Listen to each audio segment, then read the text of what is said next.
Good morning. Welcome to West Virginia Homestead. Today we are going to do a cook with me video, and we are doing my mother-in-law's homemade wheat bread. It's a long process, but I'm going to try to walk you through it, and instead of making you wait the whole time, we will do a time lapse. I have already got the yeast mixed, and it is looking really good. I don't know if you can see that or not. See the bubbles in it? That's about what you want. You want to let it set until it bubbles and everything. I don't have a real good tripod, but I'm going to try to get this going for you. So our next thing is we're going to get a 1/3 cup of honey.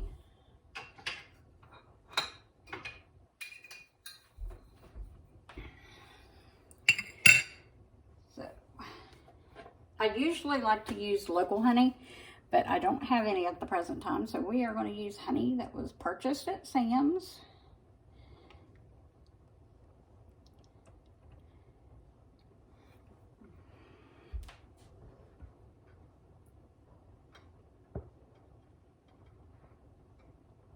It's a rainy day here in West Virginia. I don't know what it's like over the rest of the country, but in West Virginia, Ohio, and Kentucky, we are having rain and temperatures in the 50s.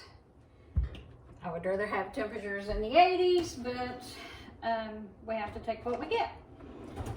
So we have our 1/3 cup of honey. We're going to put it right into our KitchenAid mixer. I have the KitchenAid Professional 5 Plus. I bought it about a year ago. I upgraded from just the classic KitchenAid that I'd had for 25 years. So this was a really nice upgrade for me. Our next ingredient is 1/4 cup of oil. My mother-in-law always uses, well, when she made the bread, she used olive oil. So we're going to put 1/4 cup of olive oil.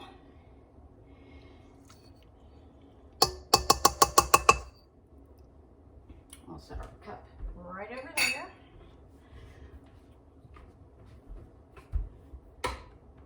Okay, the next ingredient is a tablespoon of salt.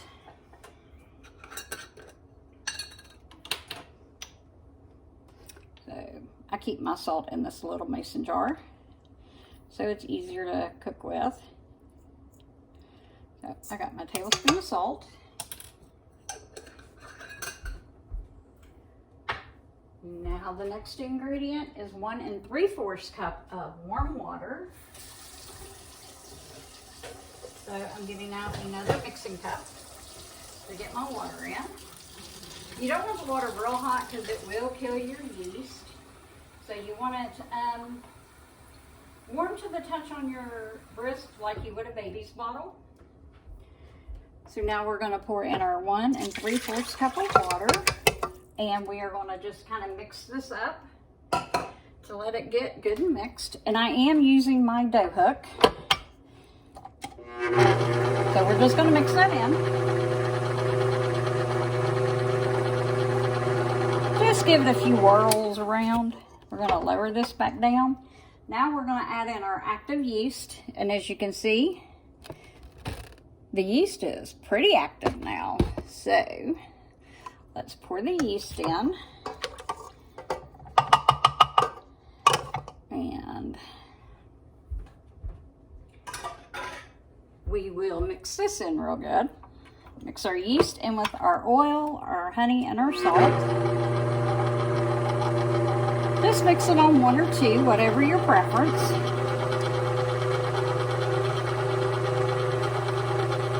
And the yeast is actually 2 packages of your quick rise or instant yeast. I can buy it in bulk, so I store it in a large container in my refrigerator. So therefore, I usually just take out what I'm going to need for the day and put it in this so it gets room temperature. All right, now the first step is to add 3 cups of whole wheat flour. And I freshly milled my flour. this morning. So we're going to put in 1.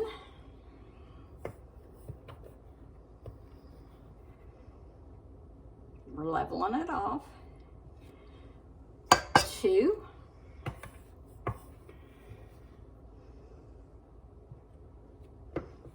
And 3.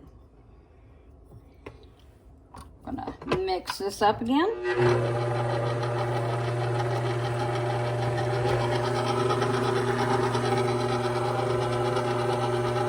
See how it's mixing?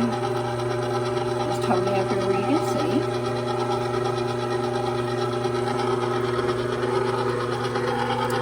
And I will take a spatula sometimes to make sure that I get it all good and mixed.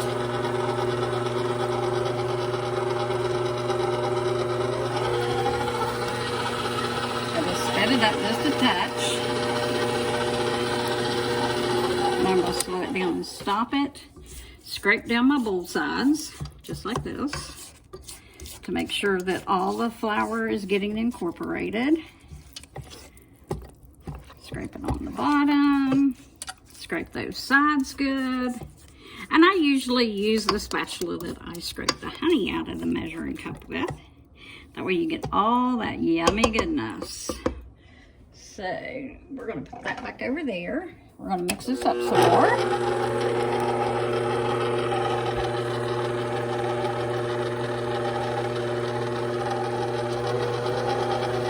I want to make sure that the first 3 cups are good and mixed in.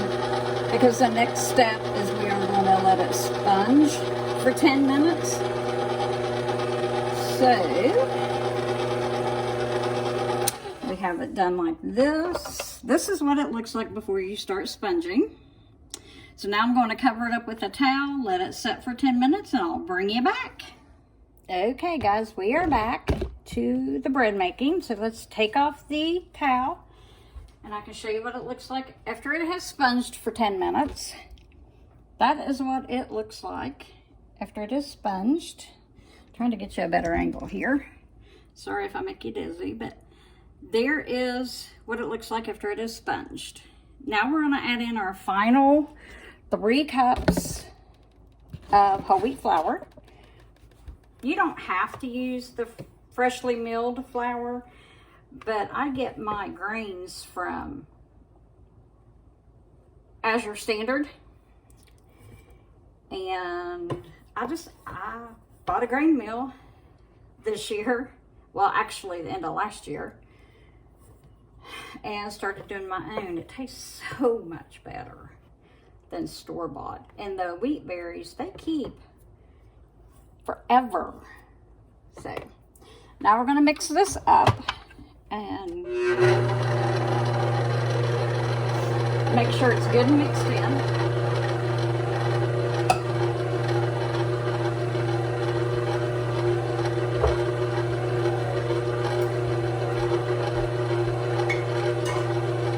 The next thing I'm making later today will be making macadamia nut cookies. My husband loves them. But the bread takes a few hours, so I try to do nothing else but the bread when I'm making it. Just scraping down the sides of the bowl. I know you're not supposed to do it when the machine's on, but sometimes you don't want to stop that beater or the toe hook. So we just scrape it down the best that we can without getting the spatula slung out of our fingers. So here's what it's looking like.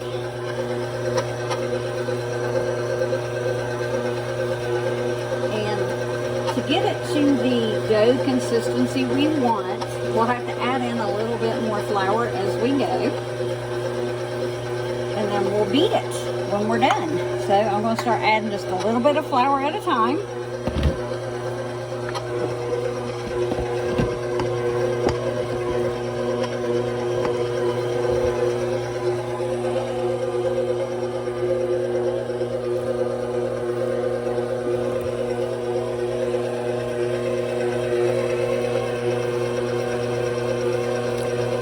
The perfect view for you.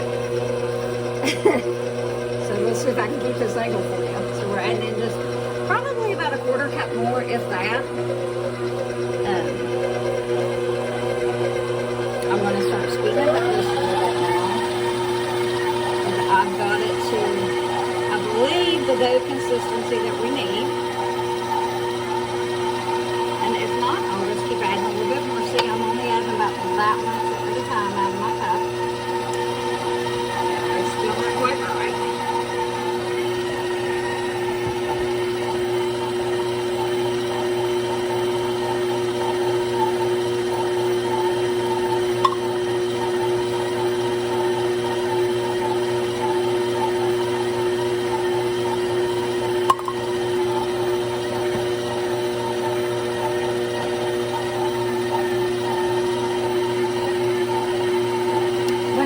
Grabs hold and starts cleaning the side of the bowl, you'll know you've got enough flour.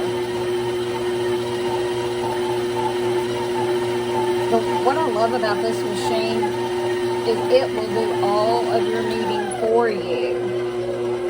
You put it on between 2 and 3 or 2 and 4, and it will knead your bread and take all the work out of it. I have carpal tunnel. And I have Dupuytren's in my right hand, so this machine has made making bread a godsend for me.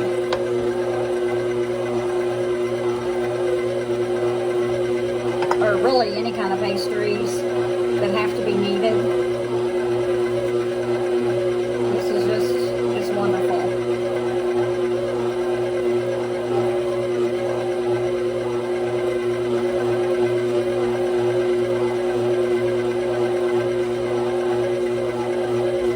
So if you have anything wrong with your hands, a good mixer is the best investment you can make. Especially if you love to bake.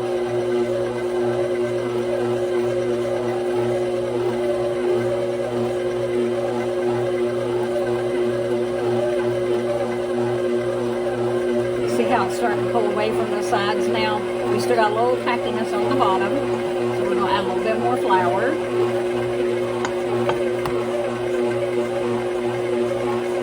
As soon as it starts really cleaning that bowl, you know you've got enough flour in it.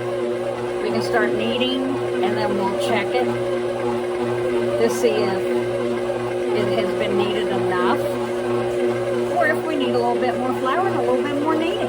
This is just a long process. It took me years to get those recipes down pat. And I still mess it up.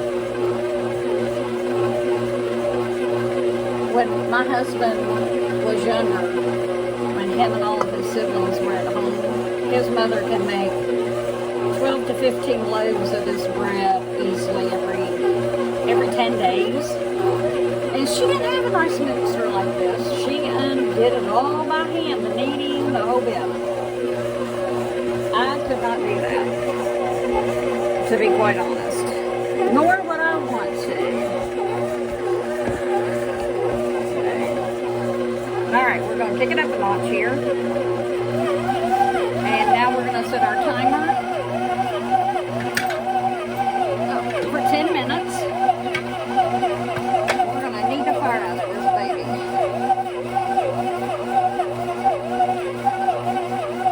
Watching it as we go.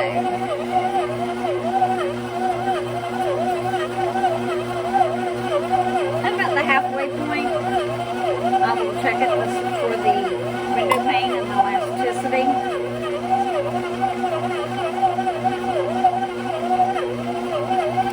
And if you see that as it's kneading, if it's leaving residue in your bowl, go ahead and add a little bit more flour to it.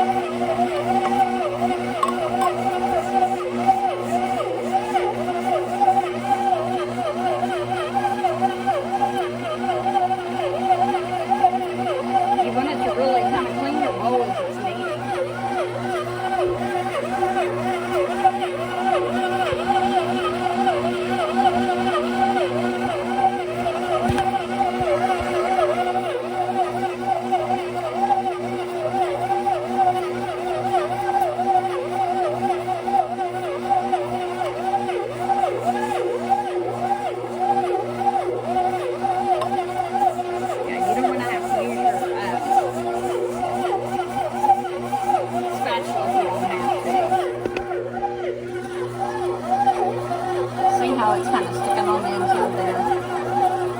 We don't want it to do that.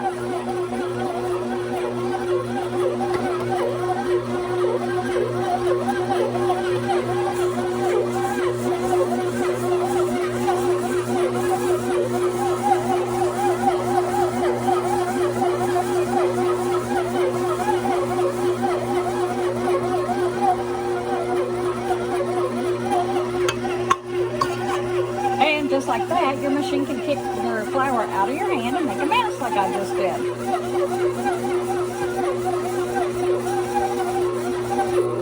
So I'm going to knead this for 10 minutes and I'll come back and show you what it looks like. Hi guys, we're almost at the end of the kneading process. We've got just a couple minutes to go. So this is what we're looking like. The bowl is it's really cleaning the bowl for you, which is what you really want it to do.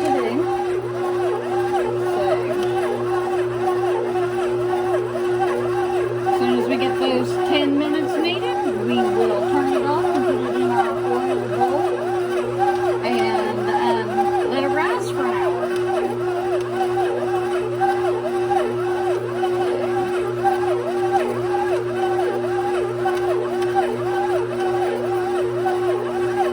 See how nicely it's coming together and staying?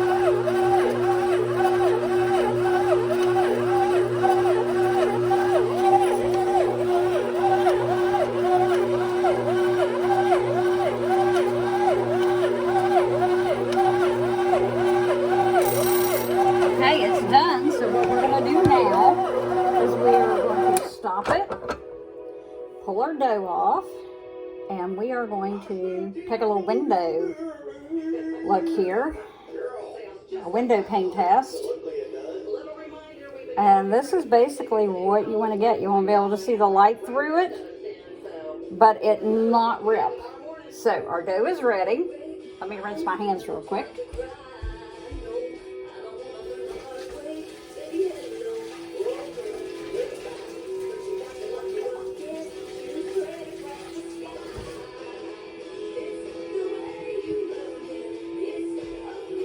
We're going to take the dough hook off, pop our bowl off, and we are going to come over this way, and we are going to now put it in our grease bowl as soon as I can find somewhere to put it. I greased the bowl while I was waiting for it to sponge when we were doing that 10-minute sponge. So I'm just cleaning off my hook now.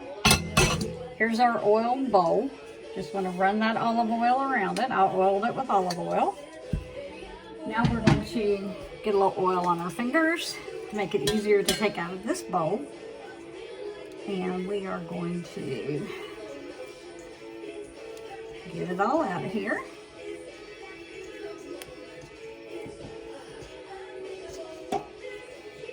It's still a little sticky, but that's okay.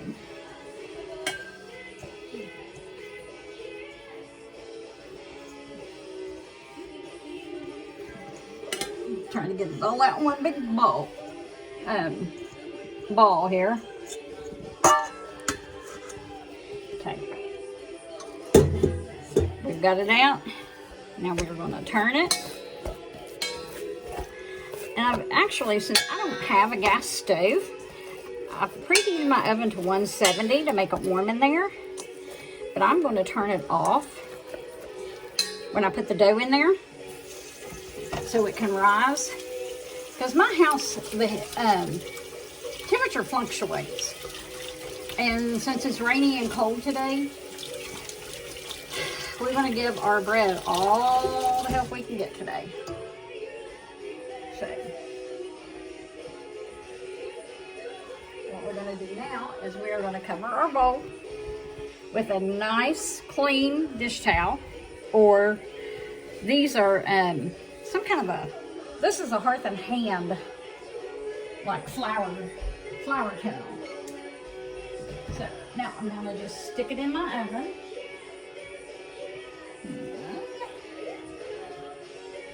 I've got it all nice and covered. I'll show you here. See, I got it in my oven, all nice and covered. We're going to let it set for an hour. So I'm going to come back over here and I'm going to set my timer, just regular old kitchen timer, for an hour. And we'll be back in an hour to show you the first rise, and then we'll put it into our bread pans and it'll rise for the second time. Hey guys, we're back. It's been an hour. This is what our dough looks like now. So we are going to put it in, divide it and put it into the loaf pans here. I'm going to try to set you up where you can see what I'm doing. I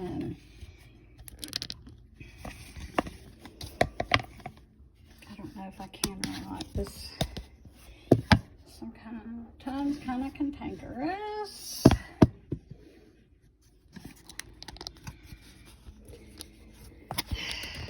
Let's see here.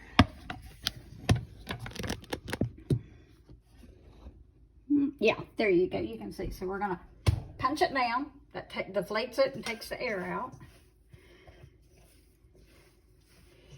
And we are going to just take our dough. We're going to divide it. We're going to shape it. Tuck it under. Just keep tucking it under. Going to put it in here. Kind of flatten it to where it goes into the loaf pan better. Going to do the same thing with this one. Going to knead it, tuck it under.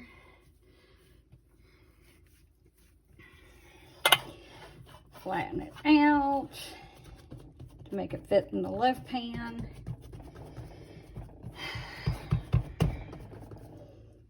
This is what it looks like. Now we're going to put it back in the oven to rise for another 45 minutes. Right here.